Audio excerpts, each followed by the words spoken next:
Welcome to the Leadership Decoded podcast. Here, we provide you practical techniques to help you lead at your very best at work and in your everyday life. I'm your host, Dr. Will Ramey, a former U.S. Army officer and combat veteran, a current leadership and team development workshop facilitator, and executive education adjunct professor. Today's episode is an Ask Me Anything leadership format. You send in your questions, I'm going to give you the answers. Today, we're diving into two questions. One is about toxic leadership, and the second is about driving organizational change. I can't wait to get into these questions with you, so let's dive in. This episode is brought to you by Sweat Tent, the industry leader of the portable at-home wood-burning sauna. Being a leader can be stressful. That's why I've been a sauna user for many years. Did you know that consistent sauna usage 3 to 4 times a week not only relieves stress and improves sleep, but it also enhances your physical well-being and fosters mental resilience and cognitive clarity to be a better leader. And you no longer have to go to a crowded gym or buy one of those expensive and bulky at-home setups to experience the benefits of a sauna. Sweat Tent is the most portable and affordable at-home sauna on the market. The setup takes minutes and can reach 200 degrees in under 30 minutes. Harness the power of the Sweat Tent sauna to lead with clarity and poise. Sweat out stress, ignite creativity, and emerge a more focused leader. All Leadership Decoded listeners will receive $100 off when you use code LEAD100. Visit sweattent.com today to get $100 off your purchase with code LEAD100 at checkout. Again, that's sweattent.com to get $100 off with code LEAD100. Sweat Tent, improving your ability to lead at work and in your everyday life. This episode is brought to you by C&G Tutoring. Founded by Janelle and Chris Seaton, C&G Tutoring is Northeastern Pennsylvania's leading tutoring service. Our experienced, state-certified tutors provide personalized, one-on-one sessions tailored to each student's unique learning style. From math and science to reading, writing, and even Spanish, we cover it all. We also offer top-notch SAT prep designed to help students sharpen the skills they need to achieve their goals on the SAT. Join the countless families who trust C&G Tutoring with award-winning educators and a 5-star parent rating. We offer in-person and virtual tutoring using 21st century learning techniques. Visit cngtutoring.com today and start your child's journey to academic excellence. C&G Tutoring, ignite your mind. This episode is brought to you by Fit AF. As a leadership coach, I understand the importance of fueling both body and the mind. Balancing coaching sessions, workshops, and personal development can be demanding, and that's where Fit AF steps in. Fit AF offers an ever-changing menu crafted by top chefs and nutrition experts to ensure you're getting the best quality meals. Their diverse selection caters to various dietary preferences and needs, including keto, paleo, vegetarian, vegan, gluten-free, and more. As a valued listener, enjoy an exclusive offer. Get 20% off your first order of 7 meals or more by using code LEADER at checkout at fitafnutrition.com. Again, that's code LEADER for 20% off your first order of 7 meals or more at fitafnutrition.com. The first question comes from Erica C. Erica asked, I work for a jerk. Any advice on what I can do? Now, I'll share with you privately. I had a conversation with Erica, and we went deep into some of the context of her current situation. So when you work for a jerk, you need to understand some of the boundaries that we're talking about here. And what I'm going to answer is anything that is toxic and abusive supervision, but not including sexual harassment, things of that nature. That is a whole nother topic of conversation and a whole nother set of advice or actions that you need to take. So this is, that jerk type boss, the narcissist, the overly authoritarian dictator type style. So I'll tell you, first, what is toxic leadership? We all know, and we've been trained, or you've been to school, or you've talked through, and you can see examples of positive leadership traits: transformational leadership, servant leadership, charismatic leadership. So why do people, if we know all of this about leadership, why don't we practice all of the positive? There is also a dark side of leadership. People get into formal leadership positions, and they model behavior that they think works, they model behavior that they've seen work, or maybe they were led that way themselves. So toxic leadership may be intentional, it may be unintentional, and that's the first thing that we have to understand. Research will tell us that toxic leadership comes from a couple different elements: narcissism, demeaning behavior. We have authoritative style, my way or the highway, and it really is about control, power and control. Positional control and lack of, sometimes these toxic leaders, they either lack competence, they lack confidence, they want to cover up their ineptitude, they lack initiative. None of this is an excuse. None of this is an excuse for their behavior. But toxic leadership may come from a place where they feel fear. They feel they don't know how to lead. They are afraid someone else is going to come take their position. They get very territorial. They don't want to lose their territory. They don't want to lose their image as a leader. And it comes out in such negative ways. Again, no excuse for it. And you may have an intentional leader who is leading this way because they think it's the right thing to do. I'm going to rule with an iron fist and do as I say, and I'm going to direct you, and I lead and you follow. Now, we know in this day and age at work, that's not the way to lead. And that's not the way to get the best out of your team. But that we still have leaders out there who are leading in that manner. So when we think about toxic leadership, some examples may be they go behind others' backs to achieve goals, or they claim credit for work that their subordinate did.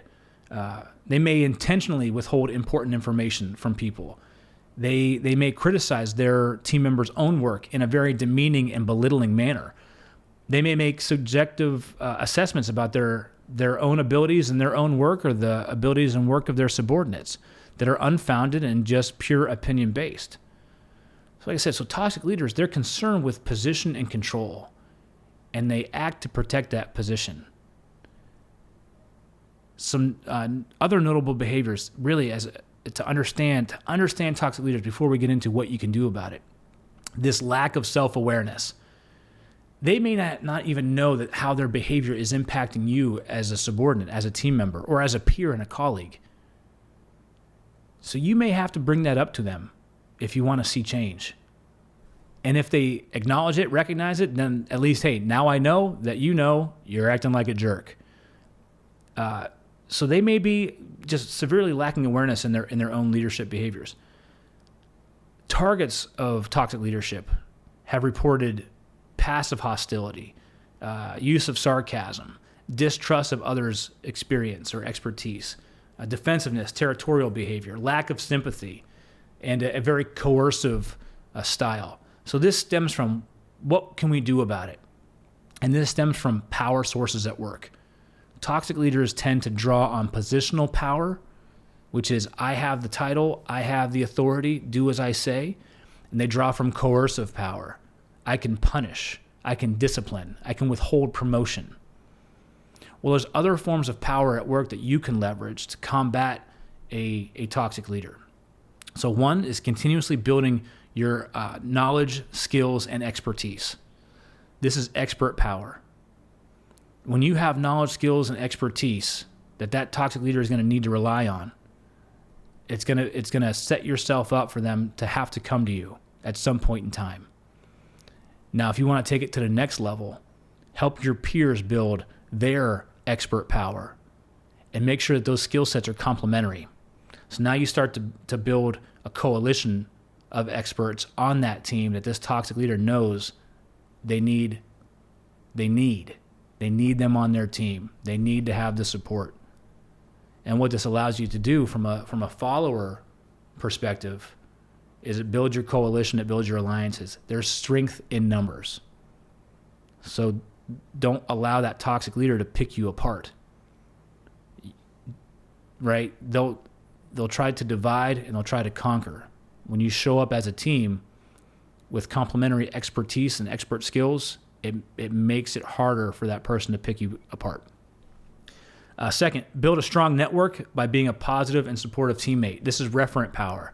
So like I referenced just a little bit ago, building complementary skill set, bringing people in, making sure we do things together, not just putting your head down. If you see someone being a target of toxic leadership, I know it's easy to say, whew, I'm glad it was them, not me today. But remember, tomorrow it might be you.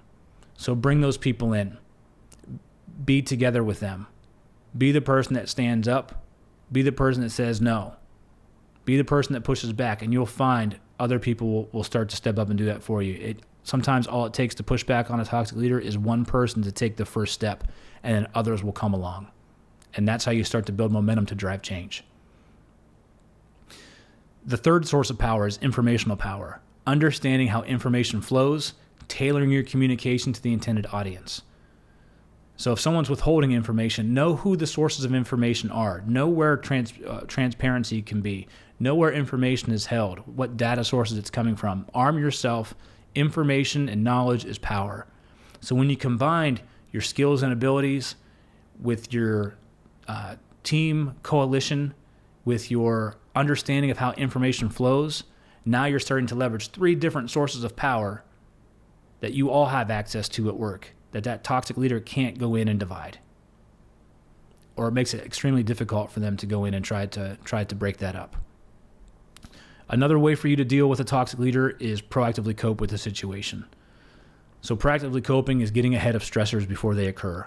A toxic leader is probably a known. They may be unpredictable, but you can almost predict that unpredictability. You can almost predict that person's going to come in and lead in this style and lead in this manner. So now you can start to practice positive visualization. How do you want to navigate a conversation with this person? How do you anticipate their move to try to drive a positive outcome or mitigate their impact? Second, practice a growth mindset. What can you learn from this situation? And what can you teach your team about this situation? Chances are this is temporary, right? Over time, either that person will go, you'll move, things will shift throughout an organization. So understanding, what can I learn from this? How can I teach my team to deal with this person? How can I leverage my skill set and improve my ability to deal with this person in case I come across another personality type like this in my career? Being able to practice a challenge mindset so that you view stress as a challenge to overcome and not a debilitating threat to your well-being. And I say practice growth mindset and practice the challenge framing of stressors because it does take practice. You're not going to be perfect at it every day.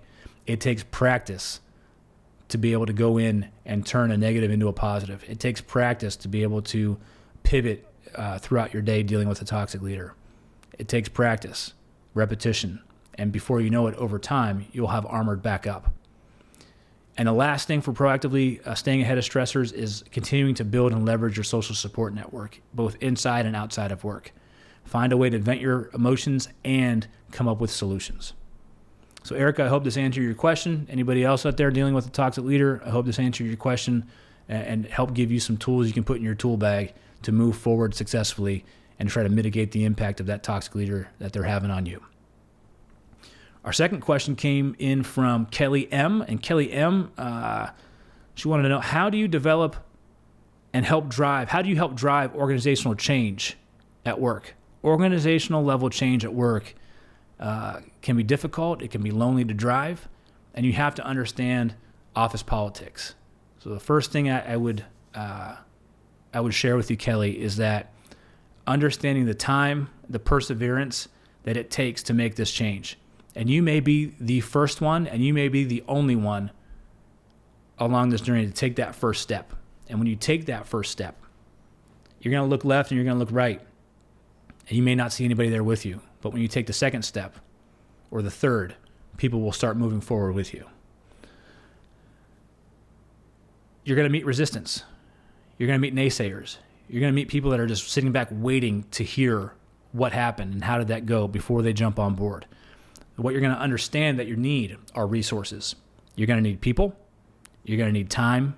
You're going to need funding. So how do you get them? To drive organizational change, you have to understand and be able to navigate the politics of change at work. So there's 4 elements that you can leverage to navigate political change at work. The first is your networking abilities. Building and maintaining a robust, diverse network of trusted colleagues. Think about gaining information, gaining perspective, gaining insights. The broader view that you have that you can draw from, now you can start to use this knowledge to bring people in, to explain what you're wanting to do, the why behind it, and to gain perspective of how it impacts other people, other departments. And when you do that, now you start to gain buy-in. You start to bring different people in to drive this organizational change together because people will buy into your purpose. They'll buy into your why as you're doing it. So knowing who you need, knowing how you can deliver and align on purpose and how you can deliver and align change to benefit others involved. Second, your interpersonal influence. All right. So the second element here is your ability to persuade, your ability to influence, your ability to negotiate and work through conflict. You're going to meet resistance when you drive organizational change. How you show up, how you prepare, how you stay cool, calm, and collected, and how you keep your eye on the long-term prize will make a huge difference. So you may have built a social network at work, but are you seen as the go-to person? Are you seen as the face of this change? Are you seen as somebody who can support and compromise, somebody who will address conflict head on and help bring people together? Interpersonal influence will help go a long way when you drive organizational change. The third element is social astuteness. Reading social cues, awareness of emotions within yourself, awareness of emotions in others, and anticipating challenges and shifts in conversation. You have this grandiose idea and you have either started or are in the middle of organizational change. Being able to read a room. How are you presenting this information and how is it resonating with people? Listening with empathy, context, and content. Being able to pick up on cues of shift of emotion or a shift in change and understand, is this something that you need to flex with or is this something that you need to push back on? Being able to understand the emotional side of change with people. If someone's been with a company or organization for multiple years, change might be difficult. Someone who's coming in brand new, change may be easy, or vice versa. It's all about that person's perspective. So being able to tap into your emotional intelligence and think about not just the message you deliver, but how do you want to deliver it? What do you want to tap into and have people think and feel as you're communicating this wave of change?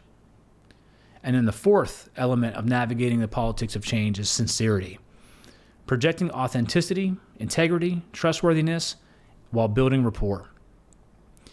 Being able to stick to your ethics, stick to your values, and be yourself as you're communicating and driving organizational change, not compromising yourself, your integrity for the change itself, right? You may run up with people who want a quid pro quo. Well, if you give me this, I'll give you that.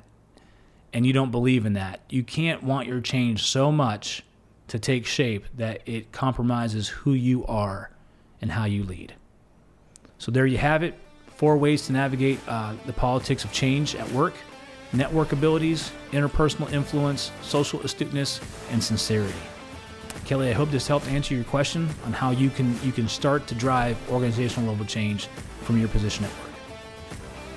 I want to thank you for tuning in to the Leadership Decoded podcast here in the Loop Internet Studio. If you found value and enjoyed today's episode, give us a like, download it, share it with your fellow leaders. We want to help everybody lead at their very best each and every day. If you're an organization or team that's looking for team development and leader development workshops, I want to work with you. I provide highly engaging, creativity-infused learning experiences to help your team lead at their best and gain actionable approaches that they can put in place the very next day at work.